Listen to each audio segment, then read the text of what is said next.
बिमला से सभी हमेशा डरे डरे से रहते हैं क्योंकि वो कभी भी किसी को कुछ भी बोल देती है। वो बहुत ही घमंडी और खुदगर्ज है, हमेशा दूसरों से झगड़ा करती है। बिमला से सभी परेशान हैं। गांव वाले मन ही मन बिमला की मृत्यु चाहते हैं। ये बुढ़िया पता नहीं कब तक रहेगी, हमेशा बस परेशान करती रहती है। बिमला के घर के पास रमेश नाम के एक आदमी का घर है।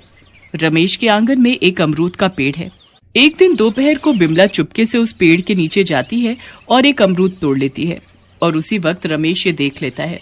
वो दौड़कर घर से बाहर निकलता है और कहता है, ये क्या, मेरे आंगन में घुसकर चोरी करते हुए तुम्हें शर्म नहीं आई?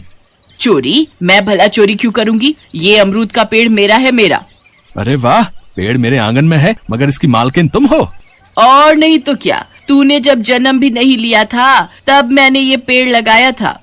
तो क्या हुआ, मैंने तो ये जमीन खरीद ली है ना, उस हिसाब से तो ये पेड़ मेरा हुआ। उन दोनों की लड़ाई चलती रही। आखिर मामला बिगड़ता गया और गांव के मुखिया मदन लाल चले आए। मदन लाल ने ये फैसला किया कि पेड़ रमेश का ही है। इस बात से गुस्सा होकर बिमला ने मदन लाल की बकरी चुरा ली और उसे बेच दिया। मदन लाल भी परेशान हो गया। उधर अपने कमरे में बैठकर बिमला सोचती रही कि इसके बाद किसको परेशान किया जाए। ऐसे ही दिन बीतते रहे और लोग परेशान होते रहे। उधर यमलोक में यमराज चित्रगुप्त के साथ बैठकर बातें कर रहे हैं। यमराज कहते हैं, चित्रगुप्त, जरा देखो आज रात किसकी बारी है? चित्रगुप्त अपनी लिस्ट चेक करके कहते हैं, आज रामनगर की बिमला की बारी है प्रभु। वो स्वर्ग जाएगी या नरक? स्वर्ग का कोई सवाल ही नहीं उठता प्रभु। ये औरत बहुत घमंडी है, गांव वाले कब से इसकी मौत का इंतजार कर रहे हैं।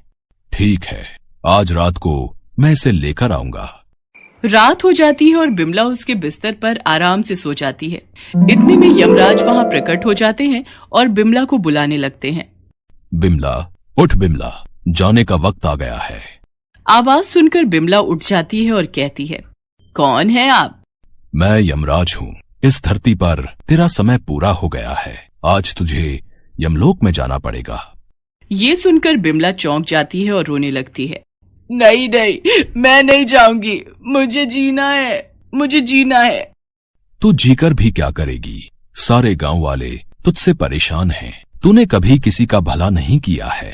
तेरा स्थान नरक में है। चल बिमला। बिमला रोती रहती है मगर बिमला बहुत शातिर है। उसके दिमाग में एक आइडिया आ जाता है। बहुत रोने धोने के बाद वो कहती है, ठीक है यमराज, मैं जाने के लिए तैयार हूँ, लेकिन मेरी आखिरी इच्छा पूरी करनी पड़ेगी। ठीक है, बता तेरी आखिरी इच्छा क्या है? मेरे खटिये के नीचे बहुत सारे गहने हैं। मुझे बस ये वरदान दीजिए कि मेरे जाने के बाद इस खटिये के नीचे से किसी भी चीज को कोई निकाल ना पाए। ठीक है, मैं वरदान देता हूँ, तेरी आखिरी इच्छा पूरी होगी। अब चल। मगर तभी बिमला ने यमराज को चौंका दिया और खटिये के नीचे घुस गई। यमराज ने कहा, अरे ये क्या कर रही है? जल्दी चल, देर हो रही है। ये सुनकर बिमला ने हंसते हुए कहा, अगर लेकर ही जाना है तो मुझे इस खटिये के नीचे से निकालिए। यमराज बिमला को खटिये के नीचे से बाहर निकालने के लिए हाथ बढ़ाते हैं, लेकिन उनका हाथ खटिये के नीचे पहुंचता ही नहीं है। किसी अदृश्य शक्ति की वजह से हाथ फंस जाता है। आपने खुद मुझे ये वरदान दिया है यमराज, इस खटिये के नीचे से कोई भी किसी भी चीज को नहीं निकाल पाएगा। यमराज परेशान हो जाते हैं और कहते हैं, ठीक है, आज तो तू बच गई, लेकिन एक हफ्ते बाद मैं फिर से आऊंगा और तुझे लेकर ही जाऊंगा। बिमला मान जाती है।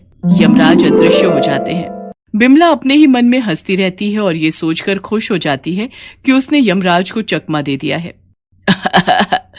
मैंने यमराज को चकमा दे दिया है, इसका मतलब मैं मरूंगी ही नहीं, मैं अमर हो गई हूँ, अमर। अगले दिन से वो गांव वालों को और परेशान करती रहती है और ये बताती फिरती है कि वो अमर हो गई है। अब उसे स्वयं यमराज भी यमलोक नहीं ले जा सकते। ये सुनकर सब लोग चिंता में पड़ जाते हैं। भला ऐसा कैसे हो सकता है भैया? ये खूसट बुढ़िया अमर कैसे हो सकती है? ये जिंदा रही तो हम गांव वालों को परेशान करके छोड़ेगी। इसके चक्कर में तो हम ही भगवान को प्यारे हो जाएंगे। पूरा गांव चिंता में पड़ गया। ऐसे ही एक हफ्ता बीत गया। बिमला पूरी तैयारी के साथ बिस्तर पर बैठ गई। यमराज प्रकट हुए। एक हफ्ता हो गया है, अब चल मेरे साथ। यमराज का कहना खत्म होते ही तुरंत बिमला खटिये के नीचे घुस गई और जोर जोर से हंसने लगी। आप मेरा कुछ भी नहीं बिगाड़ सकते यमराज जी। मैं अमर हो गई हूँ। आप जब भी मुझे लेने आएंगे मैं इस खटिये के नीचे घुस जाऊंगी। यमराज परेशान होकर बिना कुछ बोले ही वहां से चले गए। बिमला ने सोचा कि उसने यमराज को हरा दिया है। ये सोचकर वो और भी घमंडी बन गई, लोगों के साथ और ज्यादा बदसलूकी करने लगी। उधर यमलोक में यमराज चिंता में पड़ गए। चित्रगुप्त ने यमराज से पूछा, क्या हुआ यमराज, आप चिंतित लग रहे हैं? यमराज ने चित्रगुप्त को सब कुछ खुलकर बताया। चित्रगुप्त ने कहा, ये तो बहुत ही मुश्किल की बात है। मुझे पता है, अब कोई उपाय बताओ। इसका मेरे पास कोई उपाय नहीं है। आप देवादिदेव महादेव के पास जा सकते हैं, उनके पास हर समस्या का समाधान है। यमराज तुरंत भगवान शिव के पास चले गए और उन्हें सब कुछ खुलकर बताया। सब कुछ सुनकर शिव जी ने कहा, ठीक है, उस खटिये के नीचे से किसी भी चीज को बाहर नहीं निकाला जा सकता, मगर वो खुद बाहर आए तो मैं उसे लेकर आ सकता हूँ। ठीक है यमराज, आज रात को आप निश्चिंत होकर जाइए, मैं सब कुछ संभाल लूंगा। रात हो गई। उधर बिमला निश्चिंत होकर सो गई। उसे लगा कि यमराज ने हार स्वीकार कर ली है, मगर तभी यमराज प्रकट हो गए। यमराज को देखकर बिमला फिर से खटिये के नीचे चली गई। क्या हुआ यमराज, आप फिर से चले आए? आपको हार मान लेनी चाहिए, मैं तो अमर। बिमला की बात खत्म ही नहीं हुई कि तभी धरती कांप उठी, भूकंप आ गया। बिमला का पूरा मकान एक तरफ हिल गया और बिमला खिसकते हुए खटिये के नीचे से निकलकर बाहर चली आई। यमराज इसी वक्त का इंतजार कर रहे थे। उन्होंने बिमला को पकड़ लिया और यमलोक लेकर चले गए। शिवजी ने भूकंप को रोक दिया। बिमला रोने लगी, नहीं, ये कैसे हो सकता है? मैं तो अमर हूँ, मैं अमर हूँ। तुम यमलोक में आ गई हो बिमला, तुम्हारी मृत्यु हो गई है, अब तुम नरक में जाओगी।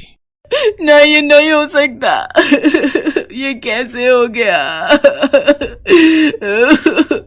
हमेशा याद रखना विमला, प्रकृति के सामने मनुष्य बहुत छोटा है। जन्म और मृत्यु तो एक नियम है, मनुष्य उसे टाल नहीं सकते। चाहे कोई कितना भी घमंडी क्यों ना हो, उसे एक ना एक दिन तो मरना ही होगा। इसके बाद बिमला को नरक में भेज दिया जाता है। इसीलिए कहते हैं कि घमंड करना अच्छी बात नहीं है, अपने बुरे कर्मों का फल भुगतना ही पड़ता